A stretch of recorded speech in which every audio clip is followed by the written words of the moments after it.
Welcome to the Story Learning Podcast, regular doses of language learning tips and motivation to help you become fluent in any language. With me, Olly Richards. For language programs, books, free resources, and much more, visit StoryLearning.com. What's up, everybody? Welcome back to the podcast. I'm feeling very creative today. I don't know.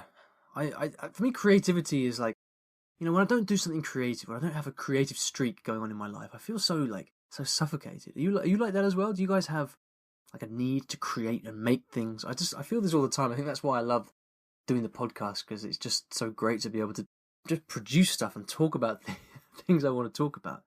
I was recently working on stuff for the Fluent Spanish Academy, and one of the things that I'm creating is short stories on particular grammar points, because so many people come to me and say, like, I really struggle knowing the difference between, like, learning my verb conjugations, or I really struggle knowing the difference between the two past tenses in Spanish. And so I decided to go out and create these short stories packed full of like one grammar point in particular, so that you can have fun whilst reading a story and kind of learning all this grammar at the same time. So I just love creating stuff like that, and definitely looking forward to putting that out to the world inside the Fluent Spanish Academy.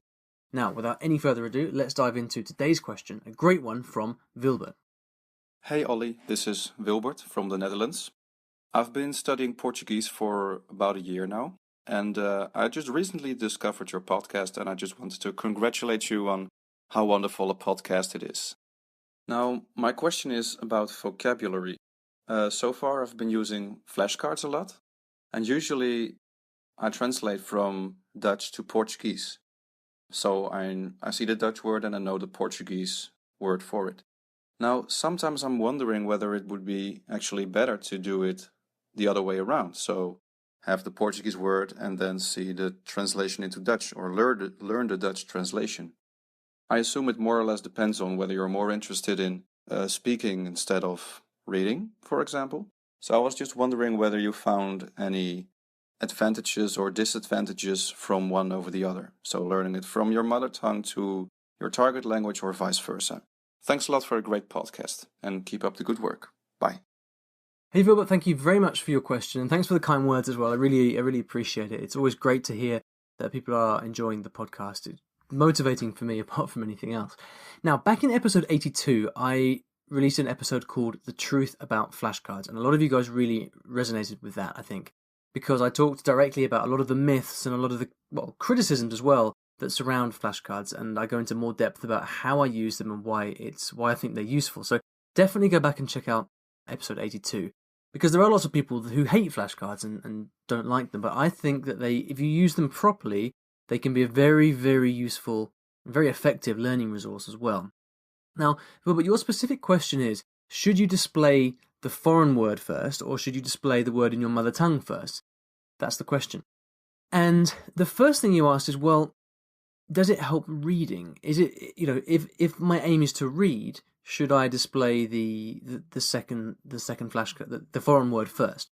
Well, I think, really, if your aim is to read, I don't think you necessarily have that much use for flashcards, because flashcards for me are a way of kind of fast-tracking certain vocabulary. I tend to be very selective about what I put into my flashcards, and I don't put too much in. If you're doing a lot of reading, one of the big advantages of reading is that you get to learn vocabulary quite naturally. So if it were me, unless I was trying to learn like Chinese characters or something like that, then I probably wouldn't bother using flashcards. I just try to read as much as possible and learn naturally that way. For me, flashcards come into their own and become very useful when you're you're activating your memory.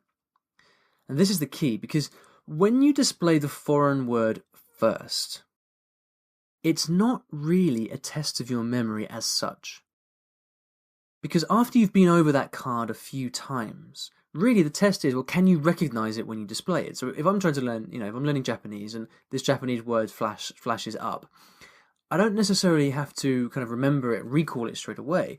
All I have to do is look at that word and try to associate that with its meaning and try to identify that word. It's not kind of an active recall thing.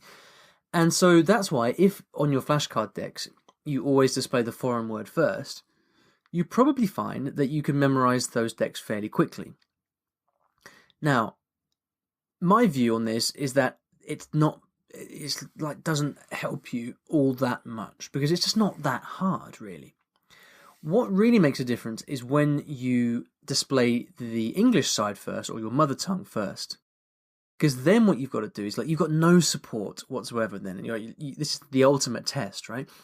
You see the English word, and can you then recall the word that you need in the foreign language and then actually say it? That's a real test of memory because there's just nothing there to support you. Now, what I have done in the past is, sometimes I will, if I've got a deck of words that are really new and really quite tricky, I might, for some time, just go over them in a kind of recognition mode. So I might display the foreign language first and then try to just remember the meaning. And usually I'll get that pretty quickly because, all you've got to do is remember what that word means, right? That is just a kind of way of familiarizing yourself a little bit with the vocabulary. But very quickly, I'll usually find that I remember that stuff very, very quickly within a few passes of each card. And then I'll change it round and I'll go straight to displaying the English word first because that, it's 10 times harder. And the reason, you might ask, well, is hard necessarily good? Maybe if I display the foreign word first, I could cover 10 times more flashcards. And the reason I wouldn't do that is the following. It mimics a realistic speaking situation if you display the English side first. All right.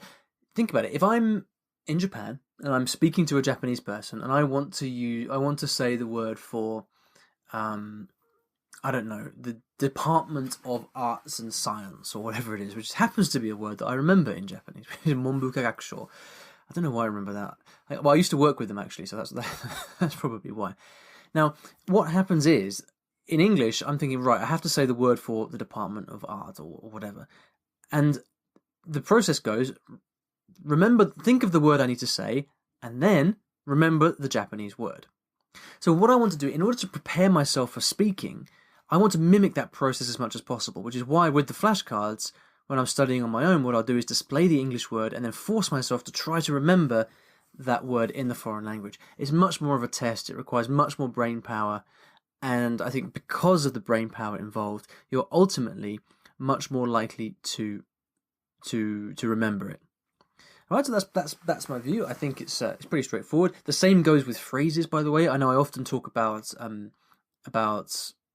using complete phrases in flashcards instead of single words, and it's even more so the case with that you need to try to recall the entire phrase in the foreign language and display the English first, because it's just not difficult enough otherwise. If you're just trying to recognize things, what use is that really, unless you're just aiming for very, very passive knowledge and you have no interest in speaking. If you want to speak, then you need to mimic that process, display the English side first, or in your case the Dutch side first, and then try to recall the Portuguese or whatever language you're learning. That's going to be the way that you really, it's tough, but it's the way that you're going to memorize those words very, very quickly. Okay, hope that helps.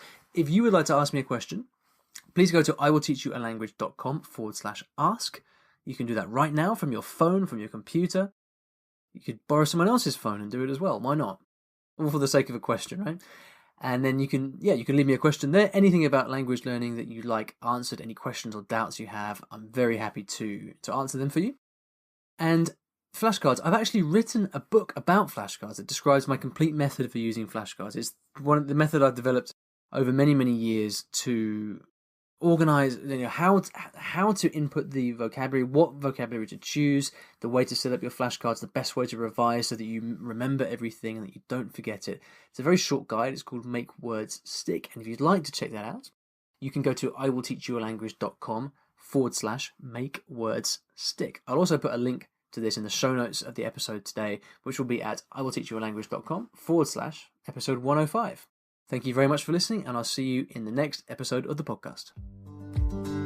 Thanks for listening to today's episode, and in case you didn't already know, I teach languages in a rather unusual way through stories. Now, stories are a great way to learn a new language because when you're engrossed in a story, you remember things more easily, and the mechanics of the language just start clicking inside your brain. It's quite something, and if you'd like to find out how you can learn a new language or improve your skills in a language that you already know and do it with the power of stories, then you should check out my free Story Learning Kit, which will teach you exactly how this method works and how you can use it yourself to learn a new language. Visit storylearning.com/podkit, that's PODKIT, to get free access. Inside, you'll find explanatory videos, masterclasses, worksheets, short stories to practice with, and much, much more. Once again, that is storylearning.com/podkit, PODKIT, and if you're lucky, you might also find a link in the podcast description or show notes of this episode.